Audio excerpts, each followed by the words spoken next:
குழந்தைகளை, பள்ளிக்கூடத்து மாணவர்களை கண்டிக்கக்கூடிய ஆசிரியர் அன்பு கொண்டு திருத்த வேண்டுமா, இல்லை பெரும்பால் தான் அடிக்க வேண்டுமா என்று இந்த வாதாட போகின்றார்கள்.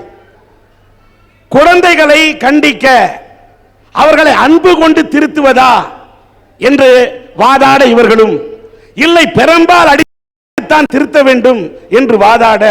ஆறு தனக்காக ஓடுவதில்லை, மரம் தனக்காக பழுப்பதில்லை, ஆசிரியர் தமக்காக வாழ்வதில்லை. எதைய விதைக்கிறோமோ அதையத்தான் அறுவடை செய்ய முடியும். அன்பை விதைச்சா அன்பை அறுவடை செய்யலாம். அன்பை விட சிறந்த ஆயுதம் இந்த உலகத்துல ஏதாச்சும் இருக்குங்களா? அன்பு பண்ணாலும் அதையும் மீறி ஒரு பையன் வம்பு பண்ணனா என்ன பண்ண முடியும் அப்படின்னு வாத்தியார் கேட்பாங்க இல்லம்மா. வம்புங்கிறதே குழந்தைங்க தெரிஞ்சு செய்யறது இல்ல சார். பள்ளிக்கு வரான், அப்போ அந்த இடத்துல நம்ம அன்பை காமிச்சாதான் அவன் படிச்சு பெரியவன் ஆகிறதுக்கு ஒரு வாய்ப்பு இருக்கு. ஒரு குறிப்பிட்ட அளவு வரைக்கும் அன்பை காட்டலாம், அதுக்கப்புறம் பெரும்பாலும் தான் அடிக்கணும். எதுக்கும் ஒரு லிமிட் இருக்குல்ல. நம்ம நாட்டுக்கு சுதந்திரமே அன்பாலையும் அகிம்சையாலையும் தான் காந்தியடிகள் வாங்கி கொடுத்தார். நீங்க சொன்ன அதே காந்திஜி தான் நாட்டுல பிரச்சனை வரும்போது தற்காப்புக்காக ஆயுதத்தை ஏந்திரத்துல தப்பே இல்லைன்னு சொல்லியிருக்கார். உலகிலேயே ஆயுத பலம் வாய்ந்த நாடு எது தெரியுமா? அமெரிக்கா. அந்த அமெரிக்காவே வல்லரசா இருக்கிற அமெரிக்கா குழந்தைகளை அடிக்க கூடாதுன்னு சட்டம் போட்டிருக்கு. அதே மாதிரிதான் வளர்ந்த நாடு ஜப்பானும் அந்த நாட்டுல 15 நாளைக்கு முன்னாடி குழந்தைங்க குறும்பு செஞ்சா அடிக்கலான்னு தான் சட்டம் போட்டு கம்ப்யூட்டர்ல பாடம் படிச்சுட்டு இருக்கிறான். சவுதி அரேபியாவும் நல்ல நாடுதான். அங்க குற்றங்களுக்கு கொடுக்கக்கூடிய தண்டனைகள் அதிகம், அதனால அங்க குற்றங்கள் கம்மியா இருக்கு. சவுதி அரேபியா மன்னராட்சி நாடு, நம்ம இந்தியா ஜனநாயக நாடு. பைபிள்லயே சொல்லி இருக்கு சார், பெரும்பை கையில் ஆளாதவன் சிறந்த தந்தை ஆக முடியாதுன்னு. அதே பைபிள்ல தான் சொல்லி இருக்கு, ஒரு கன்னத்தில் அறைந்தால் மறு கன்னத்தை காட்டு. நீங்க ஒண்ணு தப்பா புரிஞ்சிட்டு இருக்கிறீங்க. நாங்க ஒண்ணு மாணவர்களை வலிக்கணுங்கிறதுக்காக அடிக்கிறது இல்ல, அவங்க முன்னேறணுங்கிறதுக்காக திருத்தறதுக்காக தான் அடிக்கிறோம். ஊனப்படுத்துறதுக்காக இல்ல, ஊக்கப்படுத்துறதுக்காக மட்டும்தான் அடிக்கிறோம். நான் சொல்றேன், மாணவங்கிறவன் ஒரு தீக்குச்சி, அவனை பத்த வச்ச பத்திப்பேன். அவனை விளக்கு எறியும் பயன்படுத்தல, ஒரு கூரை எறி வைக்கவும் பயன்படுத்தல. நமக்கு தேவை என்ன? விளக்கு எறியதான் பயன்படுத்தணும். தம்பி, நீ சொல்றது உண்மைதான். தப்பு செய்யற மாணவனை கண்டிக்கலாங்கிறது நான் சொல்லல, அந்த காலத்திலேயே சொல்லி இருக்கு. என்ன தெரியுமா? சாமம், பேதம், தானம், தண்டனை. சாமம்னா என்ன உனக்கு தெரியுமா? சாமம்னா உன்னால முடியும் ஊக்கப்படுத்துறது. பேதம்னா அவன் பாரு முன்னேறிட்டான்னு உன்னையும் அவனையும் கம்பாரிசன் பண்ணி முன்னேற வைக்கிறது. அதே தானம்னா நீ இந்த மாதிரி முன்னேறினா உனக்கு இந்த மாதிரி பரிசு தரேன்னு சொல்றது. இந்த மூணுலயும் ஒருத்தர் சரிப்பட்டு வெளினா நாலாவதா பெருமைங்கிறது தண்டத்தை எடுங்க அப்பதான் சொல்லியிருக்கு. இத பாருங்கண்ணா, ஒரு மாசத்துக்கு முன்னாடி செய்தித்தாள்ல வந்துச்சுன்னா ஆசிரியர் அடிச்சதுனால மனநோயாளி ஆயிட்டா. இதுக்கு என்ன சொல்றீங்க நீங்க? ஆனா இங்க இருக்கிற எல்லாரும் அட்மிஷன் டைம்ல சிட்டான ஸ்கூல்ல தானே கொண்டு சேர்த்துறாங்க. ஒரு கல்வியாண்டுல அந்த ஸ்கூல் ஒரு நோட்டீஸ் விடுது. அதுல என்னென்ன சொல்றான்னு தெரியுமாங்க? என்னோட ஸ்கூல்ல அறிவியல் லேப் இருக்கு, கம்ப்யூட்டர் லேப் இருக்கு, அது இருக்கு, இது இருக்கு, திறமையான ஆசிரியர் இருக்காங்க, அன்பான ஆசிரியர் இருக்காங்க. ஆனா ஒண்ணு மட்டும் சொல்றது இல்லைங்கண்ணா. என்ன தெரியுமாங்கண்ணா? எங்க மாணவர்களை பெரும்பாலும் அடிக்கிறதுனால ஆசிரியருக்க சொல்றதே இல்லைங்கண்ணா. தப்பு செய்யற மாணவனை தண்டிக்கலாம்னு எல்லாத்துக்கும் தெரியும். இதெல்லாம் எழுதப்படாத சட்டமாப்பா. அந்த பையன் என்ன சொல்றாருன்னா, பள்ளிக்கூடத்துல அது இருக்குது இது இருக்குன்னு எல்லாத்தையுமே கூப்பிட்டு விளம்பரம் கொடுத்து சேர்க்க சொல்றாங்களே, ஆசிரியர்கள் பெரும்போட இருக்காங்கன்னு சொல்லி விளம்பரம் கொடுக்கலன்னு சொல்றாரு. தான் முடிச்ச முயலுக்கு 3 கால் நிக்கிறவன் அவனை என்ன சொன்னாலும் திருத்திட முடியாது. அடிச்சா தான் சார் திருந்துவான். இந்தியாவிலே வச்சு பெரிய ஜெயில் எதுங்கண்ணா? திகார் ஜெயில் தானுங்க. ஆமா, அந்த திகார் ஜெயிலிங் கூட குற்றவாளிகளை என்ன பண்ணுவாங்க தெரியுமா? யோகா போன்ற கலையெல்லாம் சொல்லி அன்பால திருத்துவாங்கண்ணா. அவன் குற்றவாளியா இருக்கிறது இல்ல, வெளியே வரமா பட்டதாரியா வர்றாங்கண்ணா. அந்த குற்றவாளி இங்க திருத்துறீங்களா? ஏன் மாணவர் நாங்க என்ன குற்றவாளிங்களா? நாங்க மாணவர்கள். எங்களை அன்பாலே சொன்னா போதுங்கண்ணா. இப்போ ஒரு அறிஞர் சொன்னாரு, நண்பனை காட்டு உன்னை காட்டுகின்றேன்னு. இப்போ நான் சொல்றேன், உங்க ஆசிரியர் காட்டுங்க. உங்களை பத்தி நான் சொல்றேன், ஒரு லட்சியவாதியை உருவாக்குறது ஆசிரியர் தான், ஒரு தீவிரவாதியை உருவாக்குறது ஆசிரியர் தான். அது ரெண்டுமே ஒரு வகுப்பு கரையில தான் உருவாகுது. அது லட்சியவாதியா தான் நாம போகணும், தீவிரவாதியா இல்ல. எந்த ஆசிரியருமே கிளாஸ்க்குள்ள வரும்போது இவன் கையால் உடைக்கணும்டா, இவன் கால் உடைக்கணும்டா, இவனை வெட்டி போடான்டான்னு சொல்லி எந்த ஆசிரியருமே உள்ள வர்றதில்ல. ஏன் உனக்கு அவருக்கு என்ன வாக்கிய வரப்பு சண்டையா இல்ல பங்காளி தகராறா? எதுக்கு ஏன் அடிக்கிறாரு? நீங்க நல்லா இருக்கணும் தாங்க ஏன் அடிக்கிறாரு. நான் சொல்றேன் ஒன்று கேட்டுக்கோ. 1ஆம் வகுப்புல இருந்து 12ஆம் வகுப்பு வரைக்கும் ஒரு பையன் ஒழுக்காத்மா தான் படிச்சுட்டு வர்றான். காரணம் என்ன? அங்க அவனை அடிச்சு வளர்த்தனுங்க ஸ்கூல்ல. அதே பையன் 12வது முடிச்சு காலேஜ் போனோடனே ஃபர்ஸ்ட் அவரே கட்டடிக்கிறானே, அவன் என்ன பண்றது? நீங்களே சொல்லி புட்டீங்கண்ணா. 1ஆம் கிளாஸ்ல இருந்து அவன் 12ஆம் கிளாஸ் வரைக்கும் அடி வாங்குறதுனால அமைதியா இருக்கிறானு. அதே காலேஜ் போன கட்டடிச்சிடுறானு. அப்ப அந்த அடி வந்து தற்காலிகம். அதே அன்பு செலுத்தினா போதும். நாங்க 1ஆம் வகுப்பு என்ன 12ஆம் வகுப்பு என்ன, நாங்க வாழ்க்கை ஃபுல்லா நாங்க அமைதியா நாங்க நல்ல பிள்ளைகளா இருப்போங்கண்ணா.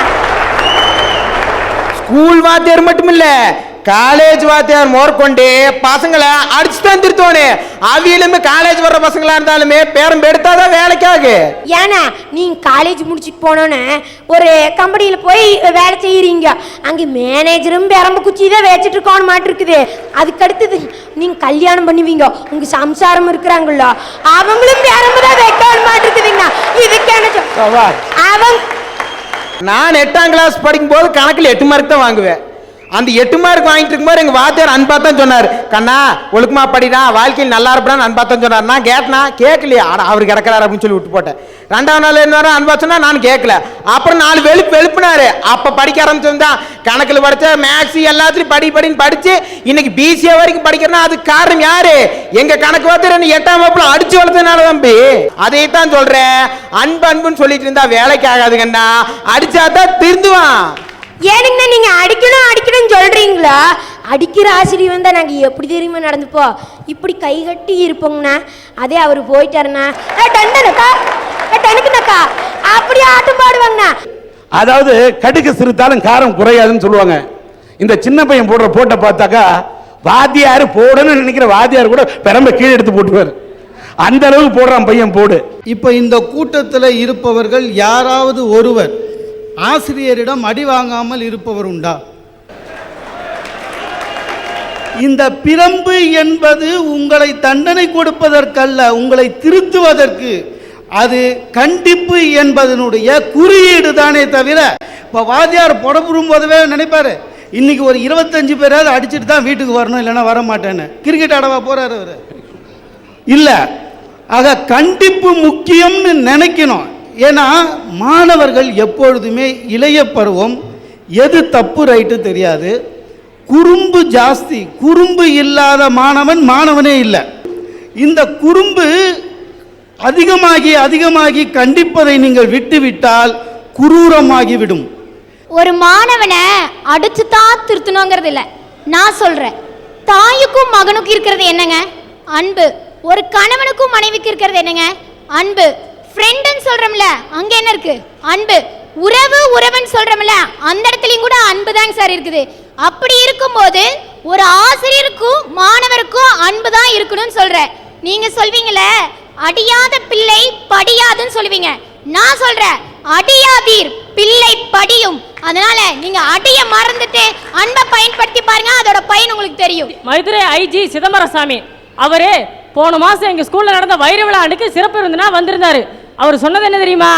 இதே கையால இதே பள்ளியில இதே ஆசிரியர்கிட்ட நிறைய அடி வாங்கி திருந்தனாலதான் மதுரையில சட்ட ஒழுங்கு நிர்ணயிக்கிற ஒரு காவல் அதிகாரியா உயர்ந்திருக்குன்னு சொல்லியிருக்காரா இல்லையா? நீங்க சொல்றத பார்த்தா எப்படி இருக்கு தெரியுமா? நாட்டுல ஒரே ஒரு ஐஜி இருக்கிற மாதிரியும் அவரு அடிச்சு வந்தவர மாதிரி இருக்கு. உலகத்துல எத்தனையோ ஐஜி இருக்காங்க, எல்லாரும் அடிச்சு வந்ததே கிடையாது. அன்புல வந்தவங்க தான் இன்னைக்கு முதல் நிலையில இருக்காங்க. இதுக்கு என்னங்கறீங்க? குழந்தை ஊசி குத்துனா அழத்தான் செய்யும், அதுக்காக ஊசி குத்தாம விடுறோமா? குணப்படுத்தினா ஊசி குத்தி தான் ஆகணும். அதே மாதிரிதான் புள்ள தப்பு செஞ்சா அடிச்சா வலிக்கத்தான் செய்யும், ஆனா அவன் திருந்தணும்னா அடிக்கதான் செய்யணும்.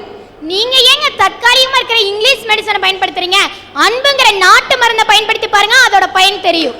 ஆஹா, நீ அந்த காலத்திலேயே இருக்கமா, இந்த காலத்துக்கு வா கொஞ்சம். இது நவீன யுகம், கம்ப்யூட்டர் காலம். ஊசி குத்துனமா குணப்படுத்துறமான்னு போயிட்டே இருக்கணும். நீங்க சொல்றது எப்படி இருக்கு தெரியுமா? ஒரு மாணவன் தற்காலிகமா உங்களுக்கு பயனுக்காக திருந்தினா போதுங்கிற மாதிரி இருக்கு. இன்றைய மாணவன் தான் நாளைய குடிமகன். அப்படி இருக்கும்போது எது முழுமையா இருக்கோ அதைத்தான் பயன்படுத்தணும். அடிங்கிறது தற்காலிகம், அன்புங்கிறது நிரந்தரம். ஒரு பையன் ஒரு நாள் ஸ்கூலுக்கு லேட்டா வர்றான். வாத்தியார் பாக்குறாரு, கண்ணா ஏண்டா லேட்டு? ஐயா இப்ப லேட் ஆயிருச்சு அப்படின்னு. சரி மன்னிச்சு அன்பா சொல்லி விட்டுறாரு. அடுத்த நாள் மறுபடியும் லேட்டா வர்றான். வாத்தியார் கேட்கிறாரு, அப்புறம் மறுபடியும் மன்னிச்சு அன்பா திருத்தி விட்டுறாரு. மறுநாள் பார்த்தா அவன் ஆளையே காணா. எங்கடான்னு பார்த்தா கட்டடிச்சுட்டு படத்துக்கு போயிட்டான். இந்த மாதிரி பயல்கள் எல்லாம் அடிச்சா தான் வழிக்கு வருவாங்க. கட்டடிச்சிட்டு போனானா என்னங்கிறது நம்மளுக்கு தெரியாது. கூப்பிடு, அவனை கூப்பிடு. என்ன காரணத்துக்கோசரம் வரல, சூழ்நிலை அவனுக்கு என்னன்னு பாரு. அப்புறம் அவங்க அப்பா அம்மாவை வர சொல்லு. அவங்க கிட்ட கேளு, பையன் ஏன் பள்ளிக்கூடத்துக்கு வரலன்னு சொல்லிட்டு. அவங்களுக்கு அது தெரிஞ்சிருந்தா மாணவன்கிறவன் ரெட்டை மாட்டு வண்டியில பயணம் செய்யறவன் மாதிரி ஒரு மாடு ஆசிரியர், இன்னொரு மாடு பெத்தவங்க, ரெண்டு பேரும் கலந்து ஆலோசிச்சு அவனை எப்படி திருத்த முடியுங்கிற வழியை பாருன்னு தான் சொல்றோம். குரங்கு மாதிரி சேட்டை பண்ற பையனை என்ன பண்ணுவீங்க? அவன் குறும்பு பண்ணனாத்தாமா குழந்தை அவன். அப்ப என்ன பண்ணணும்? நல்ல ஒரு உளவியல் நிபுணர்கிட்ட கூட்டிட்டு போய் அந்த தவறு ஏன் அவன் செய்யறாங்கிறத பார்க்கணும். பாதி பேர் குரங்கு மாதிரி தான் சேட்டை பண்ணிட்டு இருக்கான். எல்லாத்தையும் கூட்டிட்டு போய் நீங்க போய் உளவியல் நிபுணர்கிட்ட காட்டிட்டு இருப்பீங்க. நான் எல்லாத்தையும் கூட்டிட்டு போக சொல்ல. குறும்பு பண்ற பையன், அவனுக்கு ஒரு ஆடுகளத்தை அமைச்சு கொடுங்க. அவனுக்கு என்ன தனித்திறமை இருக்குன்னு பாருங்க. அவன் தனித்திறமையை கொண்டு வர்றதுக்கு ஒரு களம் அமைச்சு கொடுத்தீங்கன்னா அப்புறம் ஏன் அடி உத குத்துக்கெல்லாம் அவன் போறான்? சொல்ற கதையை பார்த்தா பையன் கட்ட அடிச்சுட்டு சினிமாக்கு போனா நீங்களே டிக்கெட் எடுத்து கூட போய் உட்காந்து சினிமா பாக்குற மாதிரி இல்ல இருக்கு. நீ இப்ப அடிக்கலான்னு அடிச்சு சொல்ற, அடிக்க கூடாது என்று அடித்து சொல்வதற்காக நம்முடைய அவர்கள் வந்திருக்கிறார்கள். ஒரு மனிதனை பாராட்டப்படும் பொழுது, பரிசளிக்கப்படும் பொழுது, தட்டி கொடுக்கும் பொழுது அவனுடைய மூளையும் நரம்பு மண்டலமும் சிறப்பாக வேலை செய்து அவர்களுடைய திறமையை முழுமையாக வெளி கொண்டு வர முடியும் என்று பிசியாலஜி, உடற்கூற்றியல், உளவியல் இந்த ஆராய்ச்சிகள் கண்டுபிடித்திருக்கின்றன. அதே நேரம் அவர்கள் தண்டிக்கப்படும் பொழுது, திட்டப்படும் பொழுது அவர்களுடைய நரம்பு மண்டலம் பாதிக்கப்படுகிறது. அதனால் ஒருவருடைய திறமையை முழுமையாக வெளிக்கொண்டு வர வேண்டும் என்றால் அதை பாராட்டுதல் மூலமாகவும் பரிசளிப்பது மூலமாகவும் தான் கொண்டு வர வேண்டுமே தவிர அடிப்பதை ஆரம்பிக்கும் பொழுது அவர்களுடன் ஒரு பயம் வந்துவிடும். பயம் வந்தால் மூளை சரியாக வேலை செய்யாது. இது ஆராய்ச்சிகளே கண்டுபிடிக்கப்பட்டுள்ளது. இப்ப உளவியல் நிபுணர் சொன்னாரு, அடிச்சு திருத்தக்கூடாது, அன்பால திருத்தணும்னு.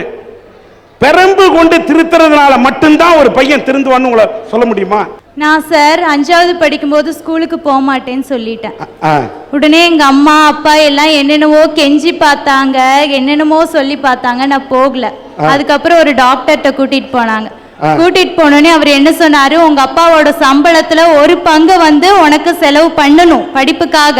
அப்படி பண்ணலனா உன்னை போலீஸ் ஸ்டேஷனுக்கு புடிச்சிட்டு போயிருவோம், கூட்டிட்டு போயிருவாங்க. அதுவும் இல்லாட்டி உனக்கு ஷாக் ட்ரீட்மெண்ட் தான் கொடுப்போம் அப்படின்னாங்க. நான் எதுக்கும் இதாகல. 4 அடி அடிச்சாங்க. அதுக்கப்புறம் தான் நான் ஸ்கூலுக்கே போனேன். சார், அண்ணல் அம்பேத்கர் இருந்தாரு.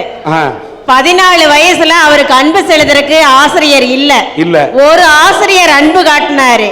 அவரு அவர் அந்த ஆசிரியர் காட்டின அன்பு தான் பின்னால பீமாராவ் ராம்ஜி அம்பேத்கர்னு தன்னுடைய பின்னால பேரை இணைச்சுக்கிற அளவுக்கு அங்க அன்பு தானே சார் நின்னுது. அதே அம்பேத்கர் தான் இந்திய அரசியலமைப்பு சட்டத்தை உருவாக்கி இந்த குற்றத்துக்கு இந்த தண்டனை, இந்த குற்றத்துக்கு இந்த தண்டனைன்னு சொல்லியிருக்காரு. இந்த குற்றத்துக்கு 2 தடவை அன்பு காட்டலாம், இந்த குற்றத்துக்கு 4 தடவை அன்பு காட்டலாம்னு சொல்லியிருக்கலாம்ல. அப்படி சொல்றாங்களேங்க சார். அது வளர்ந்து பெரியவரான பின்னாடி தானே அந்த சட்டத்தை போட்டாரு. அந்த வயசுல அவருக்கு தேவையா இருந்தது என்ன? அன்பு தானே. புலி குட்டிய கவர்றது எப்படி, மான கவர்றது எப்படி? குட்டிய அது காயப்படுத்தணும்னு கவர்றது இல்ல. அதே மாதிரிதான் ஆசிரியர்கள் காயப்படுத்தணும்னு பிள்ளைகளை அடிக்கல. அவங்க நல்லதுக்காக தான், அவங்க வாழ்க்கையில மேம்படணும் தான் அடிக்கிறாங்க. அந்த அக்கா அப்படியே இருந்து குரங்குன்னு சொல்லுது, மயிலுன்னு சொல்லுது, அது இதுன்னு சொல்லுது. அது மிருகம், நாங்களும் மனுஷனுங்க. ஏமா உன்ன மயிலுன்ற மானுன்ற குரங்குன்ற மிருகமே சொல்றியே, நாங்க மனுஷன், நான் மாணவன்னு அந்த குட்டி பையன் சொல்றான். நாங்க மனுஷன், எங்ககிட்ட அன்பை சொல்லுங்க, நாங்க நல்லா திருந்திடுவோம். அக்கா, மாணவனா செய்வான் குறும்பு, அதுக்கு நீங்க எடுக்க கூடாது. எல்லாத்துக்கும் உண்டு ஒரு வரம்பு. மாணவனுக்கு இருக்கு நாடி நரம்பு, அப்படி போடுறாங்க. இந்த நல்ல பையனுக்கு உரம்ங்கிற அன்பு மட்டும் காமிச்சா போது. கெட்டவன் இருக்க பத்தில கரமுறான் நிலத்துக்கு அவனை கடப்பாறையால குத்தி மண்வெட்டியால தலையில ஒரு போடு போட்டு அங்க இருக்கிற தேவையில்லாத களையெல்லாம் புடுங்கி எரிஞ்சாதான் அவன் பண்பட்ட நிலமா மாறுவான்.